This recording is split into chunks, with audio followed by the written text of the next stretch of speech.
নাগরিক যে সেবা, সেই সেবাটি যাতে দ্রুত ত্বরান্বিত হয়, যাতে অল্প সময়ের মধ্যে এই নাগরিক সেবাটা আমাদের এই গাজীপুরবাসী পান, তার জন্য আমি আমার এই সিটি কর্পোরেশনের কর্মকর্তাদের সাথে আজকেই আলোচনা করে এটাকে দ্রুত কার্যক্রম গ্রহণ করার জন্য আমি কার্যক্রম গ্রহণ করব।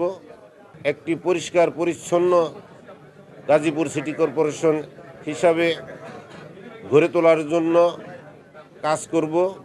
এই গাজীপুর সিটি কর্পোরেশন একটি সবুজায়ন, একটি গ্রিন সিটি যাতে হয়, সেজন্য আমি কাজ করব। আগামী বর্ষার মধ্যে ব্যাপক বৃক্ষরোপণ করে এই গাজীপুর সিটি কর্পোরেশনকে আমি সবুজ বিপ্লব ঘটানোর জন্য আমি চেষ্টা করব।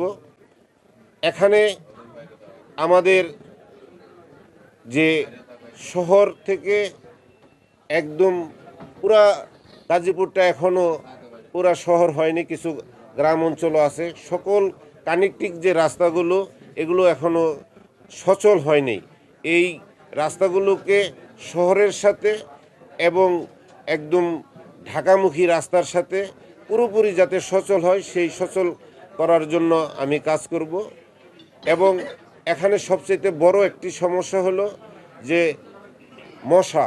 এই যে মশা, এই মশাবাহিত কিছু রোগ আছে যেটা কিনা মানুষের জীবন কেড়ে নিয়ে যায়, মৃত্যুর মুখে মানুষ ঢলে পড়ে। সেগুলো হলো ডেঙ্গু, ম্যালেরিয়া, আপনার চিকুনগুনিয়া। তো এই যে এই মশা নিধনের জন্য আমরা কাজ করতে চাই, যাতে দ্রুত এই মশা আমাদের এই গাজীপুর সিটি কর্পোরেশনে আর বিস্তার না করতে পারে। আমি